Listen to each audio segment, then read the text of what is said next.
We're about 48 hours away from Arizona, Oregon, along with we got a lot of U of A basketball to get to, but also let's get to previewing this game and if Arizona can get on to a winning streak. Thanks for keeping it locked on, Wildcats. You are Locked On Wildcats, your daily podcast on the Arizona Wildcats, part of the Locked On Podcast Network, your team every day.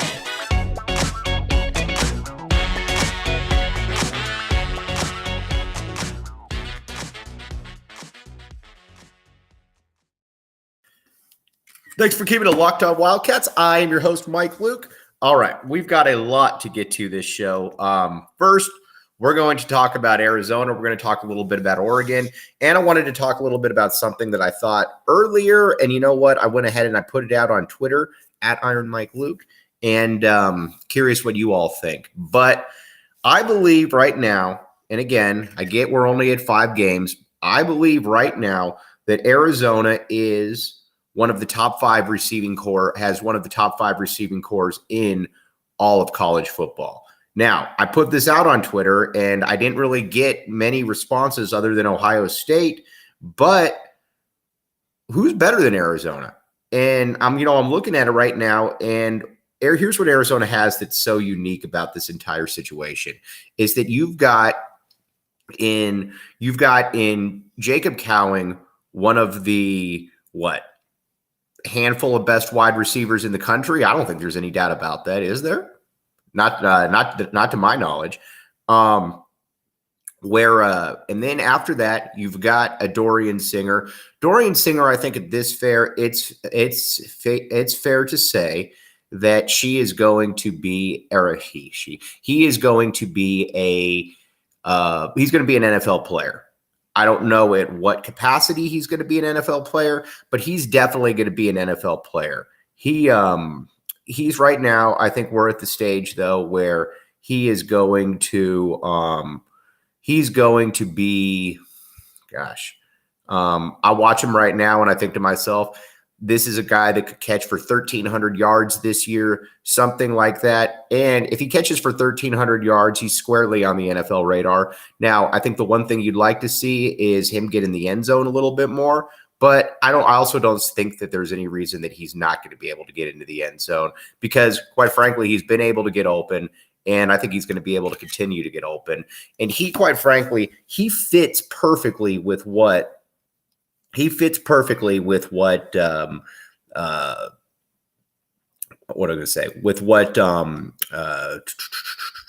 Jacob Cowing does, because Jacob Cowing is, and I'm going to steal a phrase from our good friend Anthony Gimino, Jacob Cowing is the guy who can get deep, but he's also got a little bit of trunk candidate in him and that he just needs a little bit of a slip and then he's gone.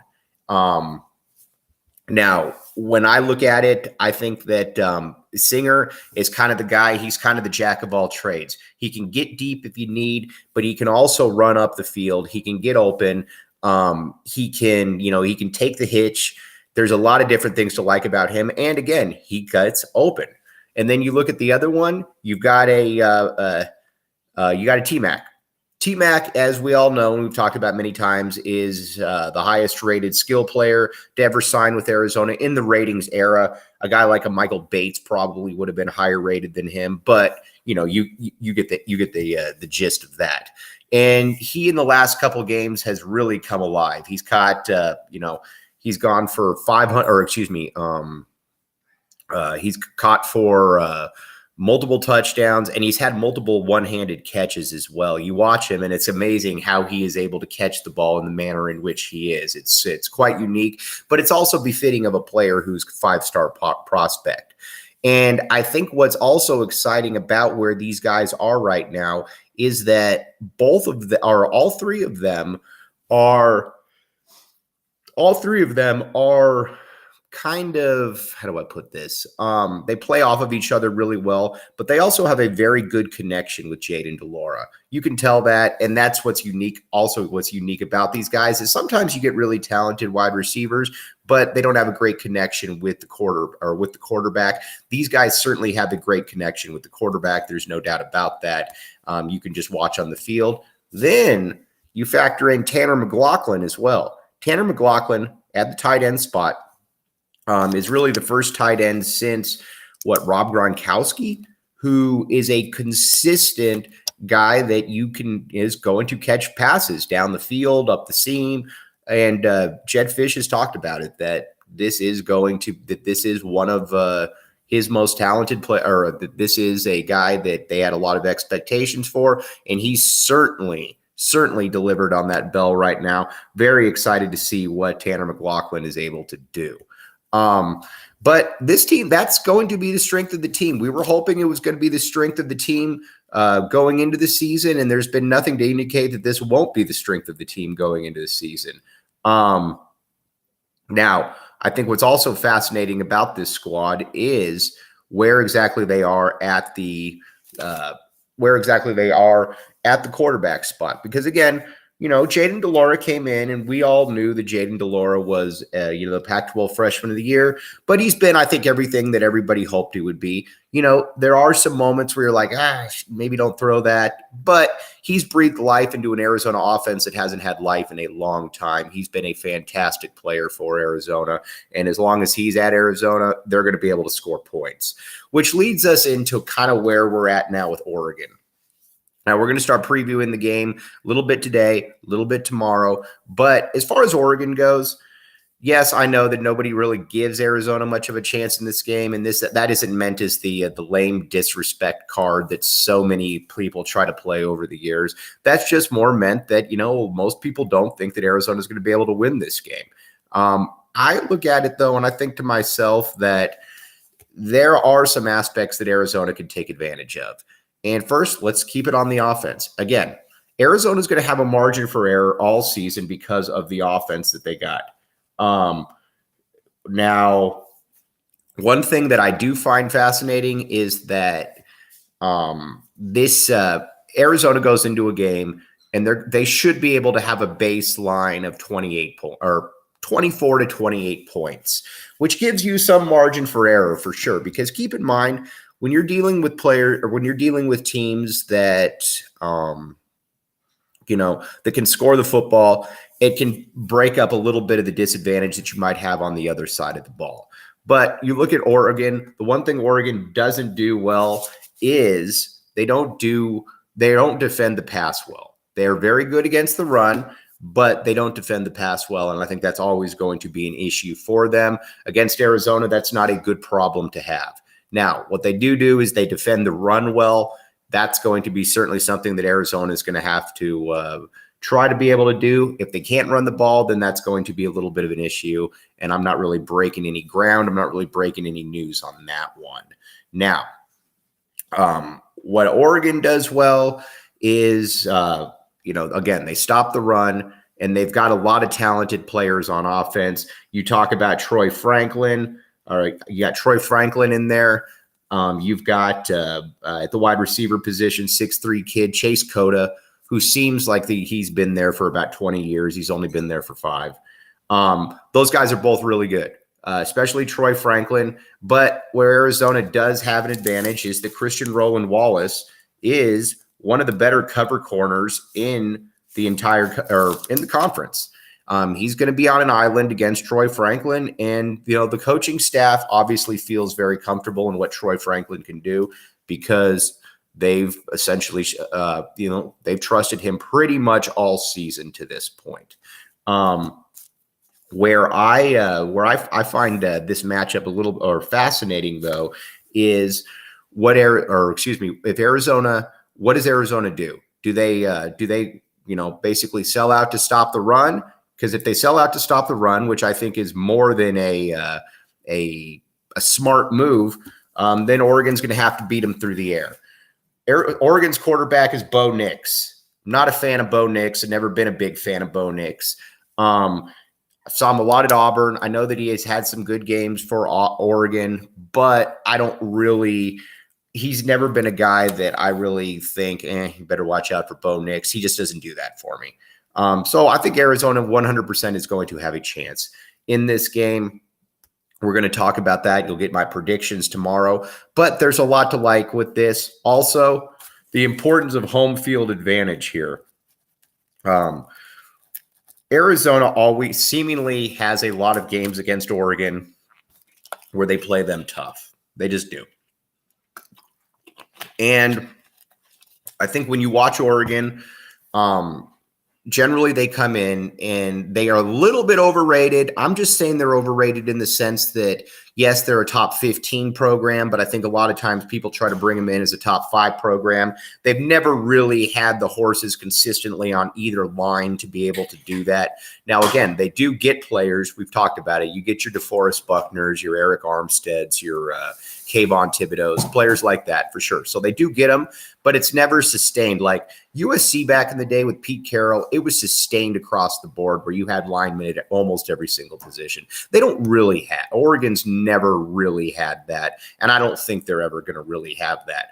But you look at it, there's been a lot of games that Oregon's come in as big-time favorites. You know, Dennis Dixon, Jeremiah Mascioli, a couple years ago with Justin Herbert, and Arizona's won. So the people out there that don't give Arizona any bit of a chance, I would say slow your roll a little bit on that one. And again, we'll talk more tomorrow about why they should possibly slow their roll. But there's a lot, though. There's a lot going for Arizona in this case for sure. Okay, now let's talk a little bit first about my solar nerd. Guys, or people out there, if you live in a sunny state like ours, it's very likely that you have had a few people stop by offering you free solar. The truth is that, many of these companies aren't local and it's misleading. And that, I think, is kind of what's a little frustrating about it for so many people, and their tactics seem a little underhanded. My solar nerd's mission is simple: help you get the best solar needs for you. The guys at mysolarnerd.com are local and understand the nuances of going solar in Arizona. They've been doing this for a while and understand that an educated customer is a happy customer. Their no pressure approach will make sure all your questions get answered. They firmly believe that if you live in Arizona, switching to solar should mean saving money. Once you're ready, they'll put industry knowledge to work for you. Again, it's a great deal. And think about it this way: our listeners will get a $50 Amazon gift card when they book a no commitment evaluation. This promotion is only for our listeners that are homeowners. Visit mysolarnerd.com and select Locked On and How You'd Hear About Us segment. Make the switch to solar on your terms. Start your research process by visiting mysolarnerd.com today and show Locked On some love by letting them know who sent you. All right, we're going to take a quick break. We'll be right back with you. And we're going to talk a little bit Arizona hoops.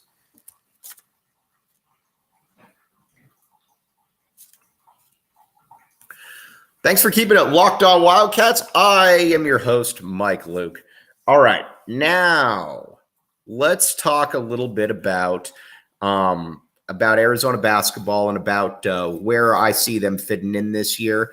Red-blue game was all kinds of fun. It's always all kinds of fun. And I think where it's also fun is that you get to get excited about somebody that you maybe shouldn't be excited about, or you can just see how they move and they're a little bit more fluid, just whatever the case may be. That guy, I think for a lot of people out there let's start in the front court, was Oumar Ballo. Oumar Ballo, big fan of Oumar Ballo on this show. We're always going to be big fans of Oumar Ballo on this show, mainly because I think that what's exciting about Oumar Ballo is he has come back and he has been significantly better fit than he was last year. You watched him last year. He was clearly carrying a couple extra pounds, and I think it affected his agility, his mobility. You watch him now, and he is cut beyond belief. And he was showing some moves. He was showing a little bit of wiggle in the low post that you generally don't see from big guys, or certainly I don't think that you saw that from Oumar Ballo. He's going to play 28, 29 minutes per game. I can feel very comfortable in saying that he's going to play that type of role. Now,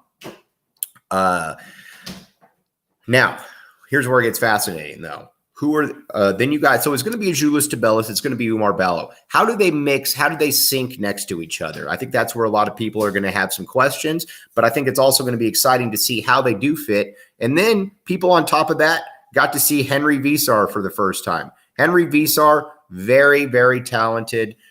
He's going to take a couple years, though. I'm just telling people now he's going to take a couple years. And there's absolutely nothing wrong with that. But, but he's going to be that third big. You watch him, he can move around pretty well. He's long, he's athletic, or he's pretty athletic. He's got broad shoulders. He can play good basketball. But he's also probably going to be more in that 17, 18 minute per game realm. And so, again, with that comes probably 7 points, 4 rebounds, blocks, something like that. But you watch him, though, and you can tell that there is a lot to work with there. And I think that's what's exciting for Arizona fans is that you watch Visar and you know to yourself that in a year or two, this is going to be a player who is going to be real problems for people across the country. All right. Now, and so then you got the fourth guy, Dylan Anderson. Big fans of Dylan Anderson on this show. Jason Shear, my good buddy, and I have gone back and forth on Dylan Anderson a lot.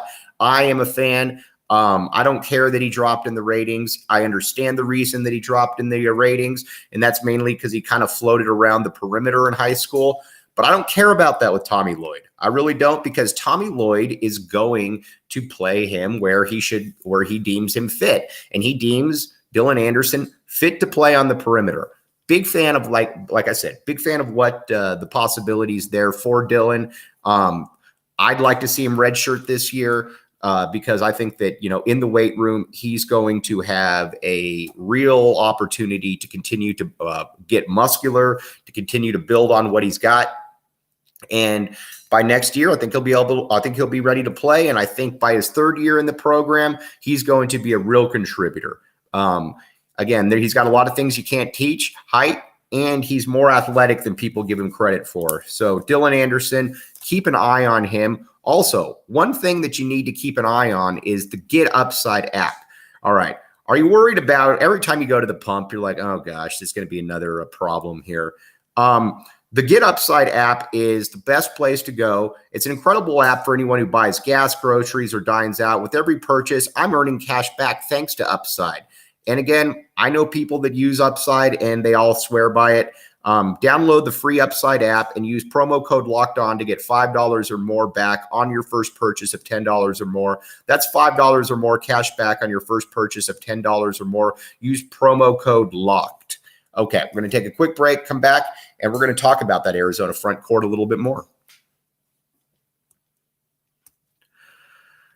Thanks for keeping it locked on, Wildcats. Happy Thursday, everyone. I am your host, Mike Luke. All right, now, up front, that's obviously going to be where Arizona is going to make its bones this year. Arizona is going to need to win a lot of games like that, and they're going to need to win a lot of games in the low post. And there's no reason to that I don't think that they can do that, because you've already got Azuolas Tubelis, who, should be an All-American. If he's not an All-American, he's going to be somewhere in that discussion. And if he's not somewhere in the discussion, then something went wrong. But he should be a guy that gets 18 points, 18 points, 8 rebounds, and really just kind of flexes himself on the entire country right there. That's what you're expecting from him. Ballo, I was talking with my guy, John Brogan, and we're both kind of like, he's going to be can he be an all-conference player? And that's never anything that I thought that we would be talking about with Oumar Ballo going into the season, but that's kind of where we're at right now. And then after that, you've got 2 long, athletic, fairly decent athletic bigs that you can play behind them for a little bit. In that you've got, again, we talked about Visar. We talked about Dylan Anderson. So there's a lot to like. We're going to talk tomorrow more about the front court, about the wings and what they can all bring to the equation. But make no mistake about it, that front court is going to be a big part of what Arizona basketball does. I think a big plan for them is to be able to beat people down. And if they can beat people down if they can beat people down, then you start looking and you're like, all right, well, that's going to be a problem for teams out there, especially teams like UCLA that only have essentially one big. That's going to be a really brutal matchup for them against Arizona. So again, we're going to talk a lot about that more tomorrow. But as always, really appreciate you keeping it locked on Wildcats. We will be back with you tomorrow. Have a great Thursday. And Friday tomorrow is going to be prediction.